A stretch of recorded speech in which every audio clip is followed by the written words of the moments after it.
이 시간 우리 하나님 주시는 말씀 같이 보겠습니다. 창세기 25장 28절에서 34절까지 말씀입니다. 창세기 25장 28절에서 34절 말씀까지 우리 한 절씩 교도하겠습니다.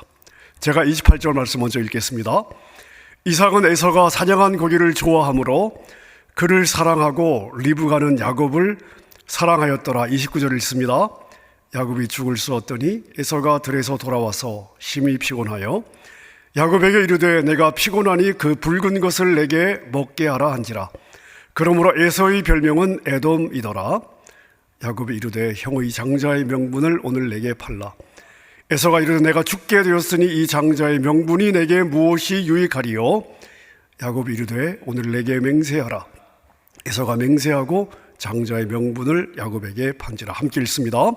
야곱이 떡과 팥죽을 에서에게 주매 에서가 먹으며 마시고 일어나 갔으니 에서가 장자의 명분을 가볍게 여김이었더라. 아멘. 아멘. 저희가 지난번에 창세기 25장에 나타난 장자권, 하나님 나라에서 또 아브라함 이 가족에게 흘러가는 이 장자권이 어떤 의미가 있는지 묵상해 보았습니다. 아브라함 계보에서 이 장자권은요, 어떤 의미냐면 하나님의 축복을 계승한다, 이런 의미를 가지고 있습니다. 그래서 이 세상의 어떤 것보다도 소중하고 이 세상의 어떤 것과 바꿀 수 없는 것입니다. 자, 그런데 에서는 그 장자권이 눈에 보이지 않는다고 해서 팥죽 한 그릇에 동생에게 넘겨버리죠. 자, 히브리서는 그러한 에서의 태도에 대해서 장자권을 가볍게 여겼다, 이렇게 에서의 행동을 질책하고 있습니다. 자, 가볍게 여기다라는 의미가 뭐라고 말씀드렸습니까? 문지방을 밟고 다니다 하는 그러한 의미가 있습니다. 자, 다시 말씀드리면 에서는 장자권보다 팥죽을 선택함으로써 하나님의 축복의 약속을 그냥 발로 밟아도 되는 하찮은 것으로 여기고 말았습니다. 자, 여러분 이렇게 한번 생각해 보십시오. 만약 동생 야곱이 배가 고파 죽겠다고 하는 형 에서에게 오케이, 형이 잡아온 곰이나 사자를 주면 내가 팥죽을 주겠다 라고 제안을 했다면 에서가 바꾸었을까요? 안 바꾸었을까요? 자, 여러분 어떻게 생각하십니까? 안 바꾸었을 것입니다. 자, 만약에 야곱이 형이 가지고 있는 활이나 화살을 나에게 주시오, 그럼 내가 팥죽을 주겠소, 그랬더라면 에서가 그 팥죽 한 그릇에 자기의 활이나 화살을 바꾸었을까요? 아마 10중 8구 바꾸지 않았을 것입니다. 자, 그런데 팥죽 한 그릇에 왜 그토록 쉽게 이 장자권은 넘겼을까요? 그것은 장자권에 흐르는 하나님의 축복이 당장 자신의 눈앞에는 보이지 않았기 때문입니다. 사람들은 자기의 눈에 보이지 않으면, 자기의 손에 만져지지 않으면 그것을 가볍게 여기는 경향이 있습니다. 여러분, 이게 바로 마귀의 속임수예요. 마귀는 광야에서 예수님을 시험할 때도 그랬듯이 이 세상에 보이는 것으로 보이지 않는 하나님을 대체해라, 이 세상에 보이는 것으로 보이지 않는 하나님을 바꾸라고 유혹합니다. 자, 그리고 많은 사람들이 그러한 마귀의 유혹에 너무나 쉽게 넘어가지요. 자, 그래서 돈 몇 푼 때문에 하나님을 뒷전에 두게 되는 것입니다. 자, 여러분은 에서를 보면서 어떻게 사람이 이렇게 어리석을 수 있는가? 어떻게 이 장자권을 팥죽 한 그릇에 그렇게 쉽게 가볍게 여길 수 있는가? 아마 이런 생각이 드실 겁니다. 그래서 에서를 보면서 참 마음이 안타깝다, 자, 이렇게 생각하시는 분들 분명 계실 텐데요. 자, 근데 여러분, 과연 우리는 에서와 다르다고 말할 수 있을까요? 과연 나는 에서와 다르다고 말할 수 있을까요? 어쩌면 우리도 매일의 삶에서 하나님의 장자권보다 팥죽 한 그릇을 선택하고 있는지도 모르겠습니다. 오늘 우리에게는 이 팥죽이 아니라 우리의 삶에 뭔가 필요한, 나의 배고픔을 채울 수 있는, 나의 어떤 궁핍과 결핍을 채울 수 있는, 나를 더 편리하게 할 수 있는 뭔가가 될 수 있겠죠. 하나님의 장자권보다 날마다 우리의 삶에서 그것을 더 소중하게 여기며 우리가 살아가고 있을 수도 있습니다. 자, 그래서 오늘은 저희가 에서를 통해서 우리 자신을 한번 바라보았으면 좋겠고요. 자, 이러한 상황에서 보이는 팥죽과 보이지 않는 이 하나님의 언약, 우리의 삶에서, 우리의 신앙의 삶에서 우리가 무엇을 선택해야 되며 이것이 왜 중요한지를 한번 저희가 묵상해 보도록 하겠습니다. 여러분, 우리는 하나님의 부르심을 받고 성도가 되었습니다. 땅에서 태어나 살아가고 있지만, 하지만 우리의 궁극적인 신분은 하늘에 속한 자입니다. 몸은 땅에 있는데 하늘의 존재로 살아가야 돼요. 몸은 이 땅에 있지만 우리가 이 땅에서 하나님의 존재로 살아가야 됩니다. 여러분, 가만히 생각해 보십시오. 나는 분명히 땅에서 살고 있는데, 내 몸은 땅에 있는데 어떻게 하늘의 존재로 살아갈 수 있느냐? 어떻게 해야 하늘의 존재로 살아가는 것이 가능하냐? 여러분, 이렇게 살기 위해서 우리에게 무엇이 가장 필요한가 하면 바로 믿음과 소망이 가장 필요합니다. 베드로전서 1장 21절을 제가 한번 읽어보겠습니다. 너희는 그를 죽은 자 가운데서 살리시고 영광을 주신 하나님을 그리스도로 말미암아 믿는 자니. 하나님을 그리스도로 인하여 믿는 자예요. 우리가 너희 믿음과 소망이 하나님께 있게 하셨느니라. 여기서 베드로 사도는 믿음과 소망을 이야기하고 있습니다. 믿음과 소망은 성도의 삶에서 굉장히 중요하죠. 왜냐하면 우리의 삶에서 믿음과 소망이 없으면 세상과 싸울 수가 없습니다. 우리가 세상과 싸울 수 있는 것은 믿음과 소망이 있기 때문에 그렇습니다. 그런데 믿음과 소망의 가장 큰 특징이 무엇입니까? 믿음과 소망의 가장 큰 특징이 무엇입니까? 우리 인간의 눈에 보이지 않는다는 것입니다. 즉, 이 믿음과 소망이라고 하는 단어는요, 우리 눈에 보이지 않는 것을 전제로 하는 그러한 단어입니다. 먼저 믿음을 한번 생각해 보십시다. 우리가 잘 아는 히브리서 11장 1절에 보니까 믿음은 바라는 것들의 실상이요 보지 못하는 것들의 증거다, 이렇게 말씀을 하고 있습니다. 잘 아는 말씀이죠. 믿음이 뭐냐 하면요, 쉬운 말로 지금 내가 감각적으로 물리적으로 체험하거나 인지할 수 없는 것인데 나는 그것을 실체로 받아들인다, 이게 믿음입니다. 보이고 만져지면 이미 우리의 오감이 인식을 하기 때문에 이미 우리가 인식하는 것에는요, 믿음이란 단어를 사용할 필요가 없습니다. 사용하지 않습니다. 즉, 이미 우리 눈에 보인다면, 내가 손에 만질 수 있다면 믿음이 아니지요. 그런데 여러분, 우리가 구원을 받았잖아요. 우리가 무엇으로 구원을 받았습니까? 우리가 잘 아는 에베소서 2장 8절 말씀을 보니까 너희가 그 은혜를 인하여 무엇으로? 믿음으로 구원을 얻었습니다. 믿음으로 구원을 얻었습니다. 여러분, 우리가 받은 것은 믿어서 된 것입니다.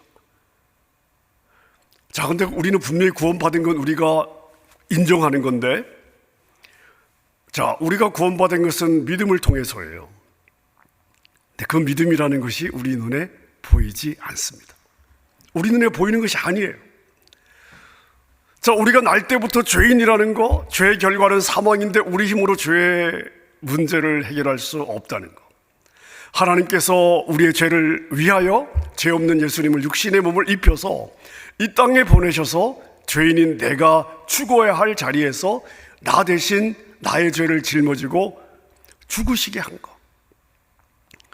누구든지 이 예수님이 자신의 죄를 짊어지고 죽으셔서 나의 죄를 사했다는 것을 인정하고 예수님을 자신의 구세주로 받아들입니다. 여러분, 이것이 믿음이에요. 이것이 믿음의 가장 핵심적인 내용입니다. 자, 근데 여러분 생각해 보세요. 여러분, 이걸 볼 수 있습니까? 아니요. 여러분, 이 믿음의 내용은 보이는 게 아니에요. 더군다나 우리가 믿음이라고 믿는 이 믿음의 내용은 결국 다 과거에 일어난 일입니다. 자, 과거에 일어난 일이에요. 우리의 감각이나 우리 눈에 보이지 않아요. 자, 근데 우리가 이것을 믿은 거예요. 우리가 이것을 믿고 구원을 얻었습니다. 자, 근데 우리가 이걸 믿으면 이 믿음이 우리에게 무엇을 주는가 하면요, 바로 미래에 일어날 일에 대한 소망을 줍니다. 그러니까 믿음이 무엇을 줘요? 소망을 줘요. 우리의 소망은 무엇 때문에 가능해요? 우리가 믿음이 있기 때문에 가능한 것입니다. 자, 근데 소망이라는 것을 한번 생각해 보십시오. 자, 여러분, 소망이라는 것은 미래의 일이에요? 눈에 보여요? 안 보여요? 눈에 보이지 않습니다. 만져져요? 못 만져요? 여러분, 만져질 수 있는 게 아닙니다. 우리가 만질 수 없습니다. 자, 그런데 과거에 하나님이 하신 일을 우리가 믿게 되면 그 믿음은 하나님이 미래에 하실 일을 소망하도록 만들어줍니다. 자, 그러니까 이 믿음과 소망은 뗄래야 뗄 수 없는 동전의 양면과 같다고 할 수 있겠죠. 불가분의 관계입니다. 믿음이 있어서 구원을 받은 사람은 소망이 없을 수가 없고요, 소망이 있고, 자, 다가올 세대에 주어질 약속을 소망하는 사람이 믿음 없이 이 소망을 가질 수가 있었을까요? 없습니다. 자, 그래서 믿음은 소망을 만들고, 소망은 믿음을 더욱더 견고하게 만드는 것입니다. 중요한 것은 뭐냐면 우리 성도가 이 땅에서 성도로 살아가도록 만들어주는 유일한 힘이 믿음과 소망인데, 이 믿음과 소망이 둘 다 우리 눈에 보이지 않는다는 사실입니다. 자, 로마서 8장 24절 말씀 제가 읽어보겠습니다. 우리가 무엇으로 구원을 얻었어요? 소망으로 구원을 얻었음에 보이는 소망이 아니니 보는 것을 누가 바라리요. 자, 이해가 되시죠? 자, 이어서 고린도전서 2장 9절도 한번 읽어보겠습니다. 성경에 기록된 바 눈으로 보지 못하고 귀로 듣지 못한 것들, 사람의 마음에 떠오르지 않는 것들을 하나님께서는 자기를 사랑하는 사람들에게 마련해 주셨다 한 것과 같습니다. 자, 여러분, 이 구절 모두 다 무엇을 말하고 있냐 하면 믿음과 소망은 우리의 눈에 보이지 않으나 실존하는 실체다. 자, 이것을 강조하고 있습니다. 자, 한 구절 더 보겠습니다. 고린도전서 13장 12절과 13절, 우리가 잘 아는 말씀인데 같이 한번 읽어볼까요? 시작. 우리가 지금은 거울로 보는 것 같이 희미하나 그때에는 얼굴과 얼굴을 대하여 볼 것이요, 지금은 내가 부분적으로 아나 그때에는 주께서 나를 아신 것 같이 내가 온전히 알리라. 그런즉 믿음, 소망, 사랑, 이 세 가지는 항상 있을 것인데 그 중에 제일은 사랑이라. 여러분, 믿음과 소망은요 굉장히 중요해요. 자, 근데 소망이 실현되고 나면 더 이상 필요가 없죠. 소망이 실현이 되었는데 믿음, 소망이 무슨 필요가 있겠습니까? 이미 다 실현이 되었는데요. 자, 주님의 얼굴을 대면하게 될 하나님의 나라에서는요, 이 믿음과 소망이 더 이상 필요가 없는 요소가 되는 것입니다. 그날에는 믿음과 소망이 사라지고 사랑만이 영원히 남게 될 것을 바울 사도가 이야기를 하고 있습니다. 자, 그럼 여러분, 자, 이런 관점으로 이 땅을 살아가는 우리의 삶을 한번 생각해 보십시다. 이 땅을 살아갈 때 우리는 무엇으로 살아갑니까? 우리는 무엇으로 사는가? 자, 보이지 않는 하나님 나라와 보이지 않는 하나님을 믿음으로 확신하고 그분을 소망하고 기대하면서 살아갑니다. 자, 다시 말씀드립니다. 보이지 않는 하나님의 나라와 보이지 않는 하나님을 우리는 믿음으로 이게 진짜 실체로 존재한다는 것을 확신하고 그것을 소망하고 기대하면서 살아갑니다. 여러분, 이게 신앙의 삶이지 않습니까? 자, 그러니까 보이지 않는 가치를, 하나님의 나라는 하나님이 보이는 게 아니잖아요. 우리 눈에 보이는 게 아니잖아요. 근데 이게 진짜잖아요. 그러니까 보이지 않는 가치를 진짜 가치로 인정할 수 있어야 우리는 바른 믿음과 바른 소망의 삶을 살아갈 수가 있습니다. 자, 그런데 이 믿음과 소망의 근거는 무엇입니까? 여러분, 우리는 무엇을 믿는 것입니까? 우리는 무엇을 근거로 소망하는 것입니까? 바로 우리 믿음과 소망의 근거는 바로 하나님의 말씀이에요. 그 말씀이 우리에게 주신 약속에 근거하고 있습니다. 우리가 예수님의 십자가로 죄사함 받았다는 것을 어떻게 알아요? 성경이 그렇다고 하니까 우리가 그런 줄 믿는 겁니다. 믿음으로 살아내면 영원한 하나님 나라를 얻게 될 것을 우리가 어떻게 압니까?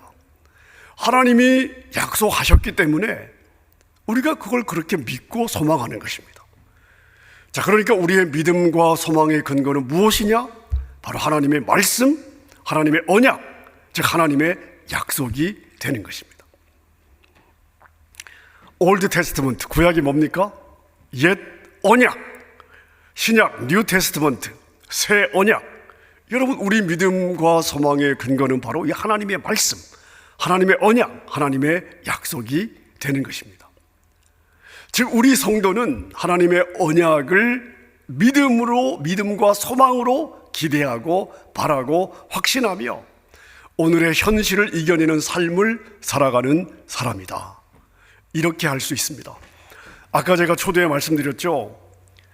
자, 우리가 어떻게 땅에 살면서 하늘의 존재로 살아갈 수 있느냐? 바로 여기에 있습니다. 하나님의 언약, 하나님의 약속을 믿음과 소망으로 기대하고 바라며 확신할 때에 우리는 우리의 현실, 우리 눈의 현실에 꺾이지 않고 하늘의 존재로 현실을 이겨내는 삶을 살아갈 수가 있게 되는 거죠. 자, 따라서 성도들의 삶에 있어서 가장 값지고 소중한 것은 무엇입니까? 우리 믿음과 소망의 근거가 되는 하나님의 약속입니다. 하나님의 약속. 하나님께서 말씀 가운데 주신 약속, 즉 언약이 가장 소중하다고 할 수 있습니다. 자, 그런데 그 하나님의 약속, 특별히 이 하나님의 약속은요, 무슨 약속이냐면 축복에 대한 약속이거든요.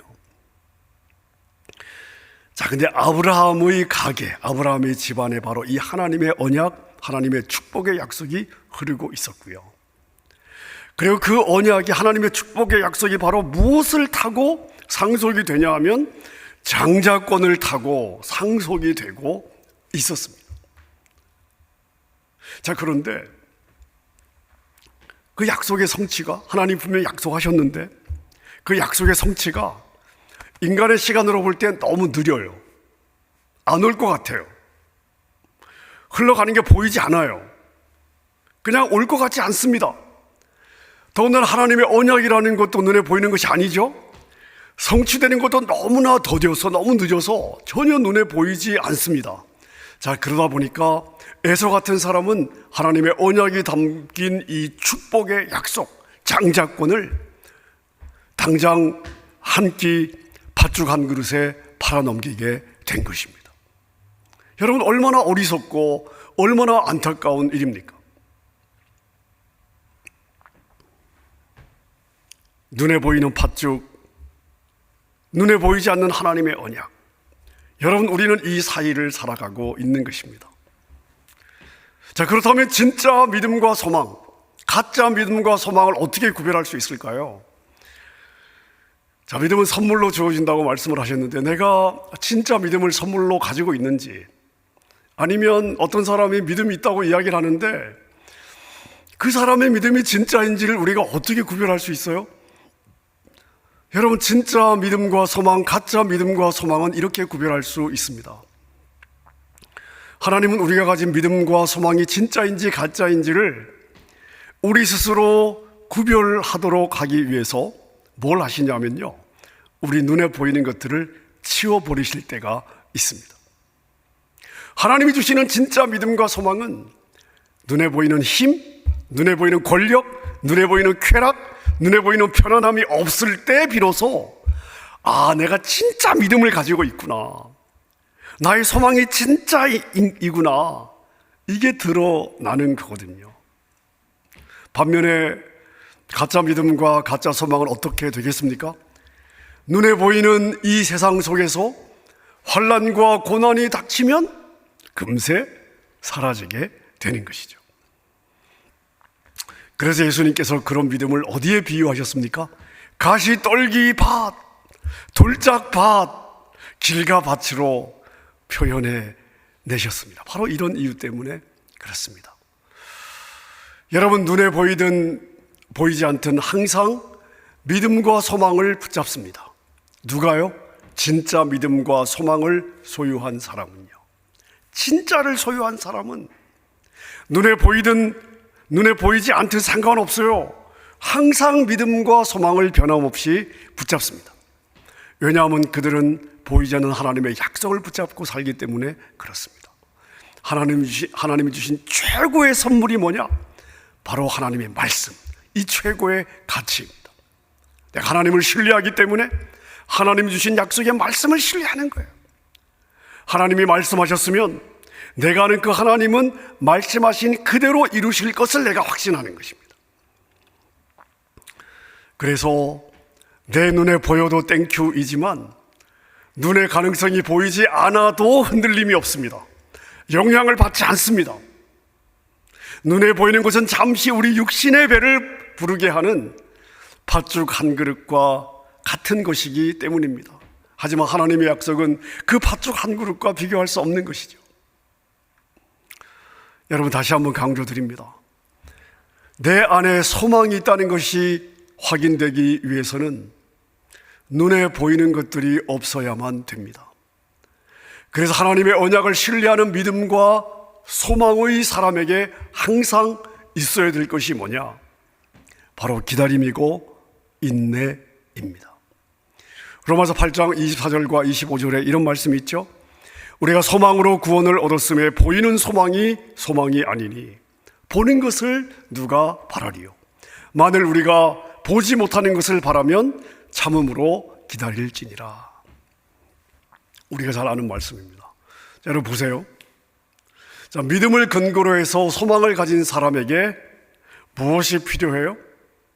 자, 소망을 가진 사람이 소망의 실현을 보기 위해서는요, 참음과 기다림이 있어야 됩니다. 여러분, 소망에는 반드시 참음이라는 과정이 있어야 됩니다.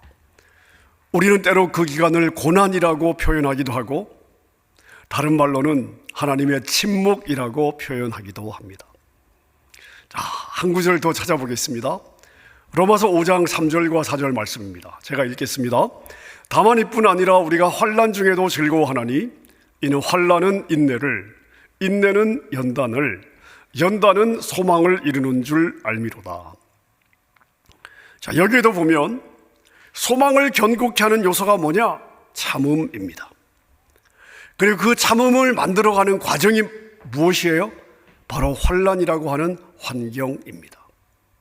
여러분, 이 연관성이, 이 요소들이 어떻게 연관되는지가 이해가 되십니까? 자, 한 구절 더 보겠습니다. 시편 130편 5절 6절 말씀입니다. 우리 같이 한번 읽겠습니다. 시작. 나 곧 내 영혼은 여호와를 기다리며 나는 주의 말씀을 바라는도다. 파수꾼이 아침을 기다림보다 내 영혼이 주를 더 기다리나니 참으로 파수꾼이 아침을 기다림보다 더 하도다. 아멘. 여러분, 이 구절을 보시면요, 자, 보이지 않는 여호와 하나님을 기다리는 사람들이 있습니다. 이 사람들은 하나님을 향한 소망을 가진 이들인데 이들이 이 소망의 끝을 기다리는 것이 무엇과 같은가 하면 마치 파수꾼이 아침을 기다리는 것과 같다고 말씀을 하십니다. 자, 파수꾼은 언제 파수를 섭니까? 캄캄한 밤에 파수를 섭니다. 그 파수꾼이 사모하는 것은 무엇입니까? 아침이 오는 것입니다. 아침이 오는 것을 소망하며 파수를 서는 것입니다. 그런데 하나님을 기다리는 사람들이 바로 이 파수꾼이 아침을 기다림과 같다는 것입니다. 자, 파수꾼은 언제 임무가 끝납니까? 해가 뜨면 임무가 끝납니다. 이게 바로 기다림입니다. 자, 근데 여러분 가만히 한번 생각해 보세요. 자, 파수꾼이 아침을 기다리고 있는 그 기다림의 시간은 어떤 시간일까요? 여러분, 해가 이제 아침이 되어 이 동이 트고 해가 뜨면 자, 파수꾼의 소망은 완성이 되는 거예요. 더 이상 파수 설 필요가 없다고 말씀드렸습니다. 그럼 아침을 기다리는 파수꾼에게 이 기다림의 시간은 어떤 시간일까요? 바로 밤의 시간인 거죠. 여러분, 파수꾼은 지금 밤을 통과하고 있습니다. 그 말은 다른 말로 말씀을 드리면 파수꾼이 아침을 기다리듯 하나님 나라의 완성을 소망하며 기다리는 사람들에게 오늘은, 현재는 캄캄한 밤의 그러한 삶일 수도 있다는 것입니다. 여러분, 이때 필요한 것이 무엇입니까? 참는 거예요. 기다리는 것입니다. 소망을 놓치지 않고 참고 기다리는 것입니다. 여러분, 이렇게 소망은 어떤 경우에도 환난과 인내를 통과하면서 견고해지고 열매를 맺게 됩니다. 자, 하지만 우리가 여기서 놓쳐서는 안 되는 것이 있습니다. 자, 믿음과 소망으로 우리가 참으며 기다리는 삶이 어떤 도피주의가 아니에요. 소극적이고 수동적이고 어떤 배타적인 삶을 의미하는 것이 절대 아닙니다. 사도 바울을 비롯해서 성경의 여러 저자들이 이야기하는 참음이나 인내의 의미는요, 이런 소극적인 거나 수동적인 것이 아니라 아주 적극적인 의미를 가지고 있습니다. 한 예를 들어보겠습니다. 베드로전서 3장 12절에 보니까 자, 하나님의 날이 임하기를 바라보고 간절히 사모하라. 자, 여러분, 하나님의 날이 임하기를 바라는 것은 믿음을 가지고 소망하는 것이죠. 자, 근데 여러분, 여기에 패배주의가 없습니다. 수동적인 그러한 그 개념이 전혀 없어요. 간절히 사모하라. 뭐예요? 적극적으로 기다리는 것입니다. 여러분, 이게 우리의 기다림이고 이게 바로 우리 참음의 성격입니다. 자, 그렇다면 우리가 이렇게 정리할 수 있겠죠. 믿음과 소망이 있는 사람은 참음과 기다림으로 하나님의 날이 임하기를 간절히 적극적으로 사모하는 사람이다. 맞습니까? 자, 그럼 여러분, 그렇다면 하나님의 날을 사모하는 사람의 삶은 어떠해야 되겠습니까? 내가 정말 하나님의 날을 사모하며 산다.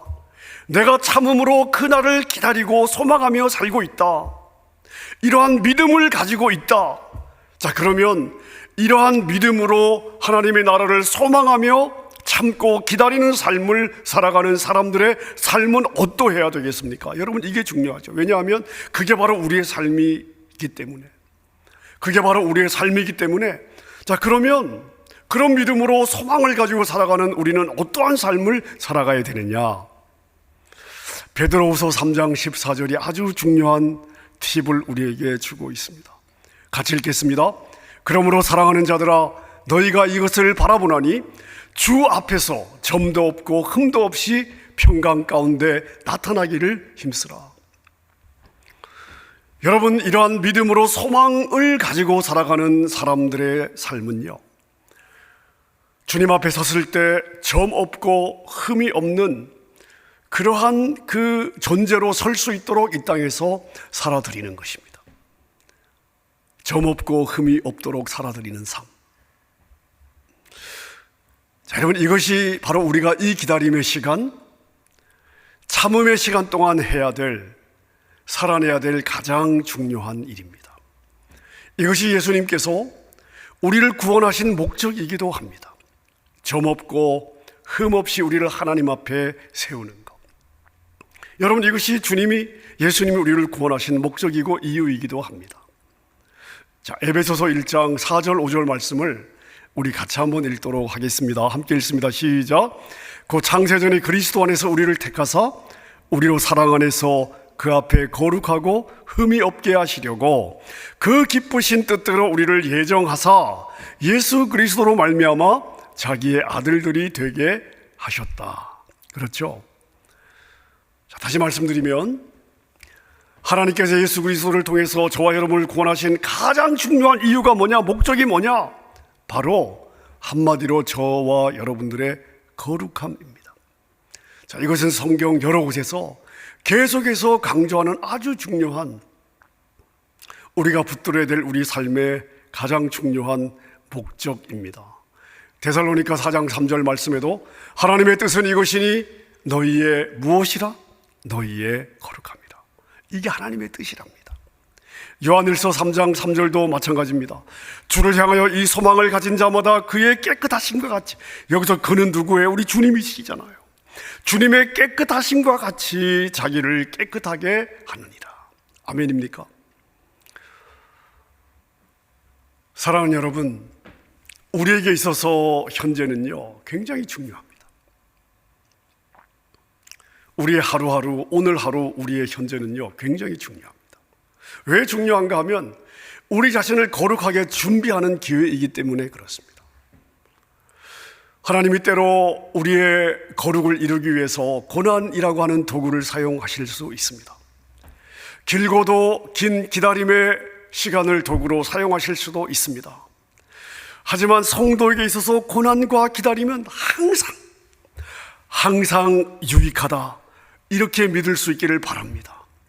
왜냐하면 성도는 이 고난과 기다림을 통해서 눈에 보이는 세상의 것을 내려놓는 것을 배우게 되고 영원하신 하나님의 것을 사모하는 것을 알아가게 되기 때문에 그렇습니다. 자, 로마서 8장 17절 18절 말씀도 바로 이것을 이야기하고 있는데요, 같이 한번 읽겠습니다. 시작. 자녀이면 또한 상속자 곧 하나님의 상속자요 그리스도와 함께한 상속자니 우리가 그와 함께 영광을 받기 위하여 고난도 함께 받아야 할 것이니라. 생각하건대 현재의 고난은 장차 우리에게 나타날 영광과 좋게 비교할 수 없도다. 아멘입니까? 네. 자, 제가 말씀을 정리하겠습니다. 여러분, 예수님은 하나님의 장자입니다. 우리는 예수 그리스도 안에서 하나님 나라의 장자가 되었습니다. 그러니까 우리도 하나님 나라의 장자권을 가지고 있습니다. 하나님이 우리 모두에게 예수 그리스도 안에서 하나님의 모든 언약, 축복의 약속을 누릴 수 있는 장자권을 주셨습니다. 그리고 이 장자의 특권이 얼마나 대단하냐, 이 장자의 특권이 얼마나 엄청난 것이냐, 성경은 여러 곳에서 이것을 강조하고 있습니다. 자, 그런데 이 장자의 특권은 무엇을 기초로 하고 있느냐 하면 하나님의 약속, 하나님의 언약에 기초하고 있습니다. 자, 근데 그 하나님의 언약은 우리 눈에 보이지 않습니다. 보이지 않아요. 반면 물질이 부족하고 물질이 아쉽고 뭔가 여러분 결핍된 삶을 살아가고 있는 우리에게, 에서에게는 그것이 팥죽 한 그릇이었지만 우리에게는 여러분, 우리의 삶에 필요한 여러 가지 물질을 비롯해서 그런 거일 수 땅의 것일 수 있습니다.